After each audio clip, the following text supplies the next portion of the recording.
Hyderabad central యూనివర్సిటీకి సంబంధించిన 400 ఎకరాల భూమికి సంబంధించి ఒక వివాదం అయితే నెలకొంది. అయితే ఈ భూమి హైదరాబాద్ సెంట్రల్ యూనివర్సిటీకి సంబంధించింది అని యూనివర్సిటీ విద్యార్థులు అంటుంటే ఇది ప్రభుత్వానికి సంబంధించింది అని చెప్పేసి రాష్ట్ర ప్రభుత్వం చెప్తుంది. అయితే ఒక 400 ఎకరాల భూమి రాష్ట్ర ప్రభుత్వాన్ని అని చెప్పేసి గత 4-5 రోజుల నుంచి కూడా అక్కడ జేసీబీలను పంపి అయితే ప్రక్రియలను పంపి అక్కడ ఉన్నటువంటి చెట్లను నరికి అక్కడ ఉన్నటువంటి వన్య ప్రాణులు కూడా ఇబ్బంది పడేలా రాష్ట్ర ప్రభుత్వం అక్కడ చర్యలు చేపట్టింది. అయితే ఇటువంటి సందర్భంలో రాష్ట్ర ప్రభుత్వానికి ఒక వ్యక్తి పేరు తెలవాలి. అతనే దుచ్చర్ల సత్యనారాయణ. అసలు ఈ దుచ్చర్ల సత్యనారాయణ ఎవరు అంటే ఈ యొక్క దుచ్చర్ల సత్యనారాయణ అనే వ్యక్తి నల్గొండ జిల్లా మోతే మండలం రాఘాపురానికి సంబంధించినటువంటి వ్యక్తి. ఈయన ఏం చేసిందంటే తనకున్నటువంటి 70 ఎకరాలకు సంబంధించినటువంటి ఏదైతే భూమి ఉందో ఆ భూమి దాదాపు రోడ్డును ఆడుకొని ఉంటుంది.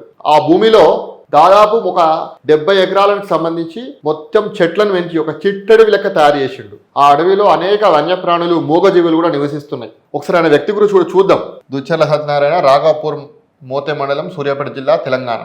ఈయన ఏం చేసిండట అంటే తనకున్న 70 ఎకరాల విస్తీర్ణంలో సత్యనారాయణ కృత్రిమ అడవిని సృష్టించాడు. దేశంలోని వివిధ ప్రాంతాలకు వెళ్లి అక్కడి నుంచి విత్తనాలు తీసుకొచ్చి పొలంలో నాటి వాటిని జాగ్రత్తగా కాపాడేవాడు. ఆ విధంగా పెంచిన మొక్కలు నేడు మహావృక్షాలయ్యాయి. నేమళ్లను, కుందేలను తీసుకొచ్చి అడవిలో వదిలాడు. కోతుల కోసం దుంపలు, సజ్జలు పెంచారు. తామర పువ్వులను పెంచడం కోసం 7 కుంటలను తవ్వించాడు. మోదుగా, తుమ్మ అనేటువంటి మేడి, వేప, బలుసు వంటి కొన్ని వందల చెట్లు అడవిలో పెరుగుతున్నాయి. లకుముకి పిట్టలు, గిజిగాళ్ళు, కోకిలలు, రామచిలుకలు, గద్దలు, వడ్రంగి పిట్టలు, నీటి కోళ్ళు, ఎత్రింతలు, వంగపండు పిట్టలు, అనేక రకాల పక్షులు, ముంగీసలు, అడవి పందులు, కోతులు, పాములు, ఈ యొక్క ఉడతలు ఈ అడవిలో ఉన్నాయి. ఈ కాలంలో 1 ఎకరం ఉంటేనే దాన్ని ఏ పొలమే అన్నా లేకపోతే ఏ బిల్డింగ్ కట్టానా అనేటువంటి ఆలోచించేటువంటి రోజుల్లో తనకున్న 70 ఎకరాలటువంటి భూమిని ఒక అడవి లెక్క తయారు చేసిండు దుచ్చర్ల సత్యనారాయణ అనే వ్యక్తి. ఈయన ఇంత సింపుల్గా ఉన్నాడు చూడండి. 70 ఎకరాలు ఉంటే మనం ఎట్లుంటాం?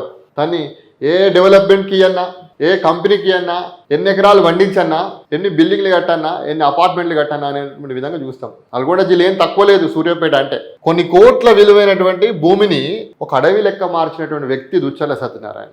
కానీ మన దగ్గర ఉన్నటువంటి తెలంగాణ ప్రభుత్వం ఏం చేస్తుందంటే 400 ఎకరాల భూమి, అది నైతికంగా హైదరాబాద్ సెంట్రల్ యూనివర్సిటీకి సంబంధించిన భూమి, లీగల్గా ప్రభుత్వాందే కావచ్చేమో, కానీ ఆ భూమిని అమ్మాలని చెప్పేసి అక్కడ ఉన్నటువంటి చెట్లను, అనేక రకాల వన్యప్రాణులను కూడా ఇబ్బంది పెడుతూ అవి లబో దిబో అని మొత్తుకుంటున్నాయి, అరుస్తున్నాయి. జేసీబీలు వచ్చి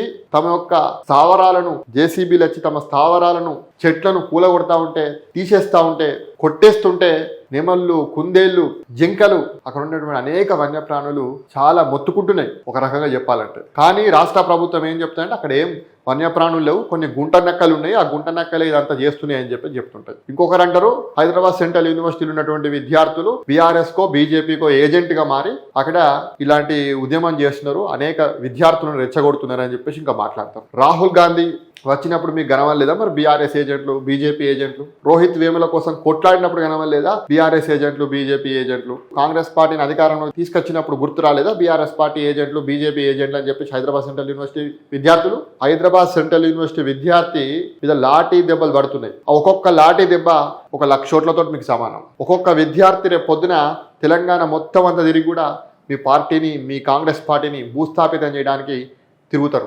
అవి గుర్తుపెట్టుకోండి. అది గుర్తుపెట్టుకొని ఒళ్ళు దగ్గర పెట్టుకొని మీరు విద్యార్థుల మీద చేయరు. నిజంగా ఇటువంటి సందర్భంలో దుచ్చర్ల సత్యనారాయణను మీద ఆదర్శంగా తీసుకోవాలి తెలంగాణ ప్రభుత్వం. నేనేం చెప్పాలంటే ఇవాళ మనకు ఇప్పుడే చాలా ఇబ్బందులు ఉన్నది. పొల్యూషన్ ఇండెక్స్ అనేది హైదరాబాద్లో విపరీతంగా పెరిగింది. ఎయిర్ క్వాలిటీ ఇండెక్స్ అనేది హైదరాబాద్లో విపరీతంగా పెరిగింది. సనత్ నగర్ లాంటి ప్రాంతాల్లో 332 ఉన్నది. అట్లాంటి సందర్భంలో ఇంకా 4 చెట్లు పెంచాల్సింది పోయి ఉన్న చెట్లను కొట్టేస్తా అంటే ఎట్లా? ఇంకొక మంత్రం అంటాడు నిన్న, ఇవాళ 10 ఏళ్ళు 20 ఏళ్ళు అట్లా వదిలేస్తే చెట్లు పెరగాయా అంటాడు. చెట్లు పెరగాలనే కదా, చెట్లు పెరుగుతానే కదా మనకు ఆక్సిజన్ వచ్చేది, మన భవిష్యత్ తరాలు బాగుండేది. నిజంగా మంత్రులు కూడా ఇట్లా మాట్లాడడం అనేది అత్యంత దారుణం.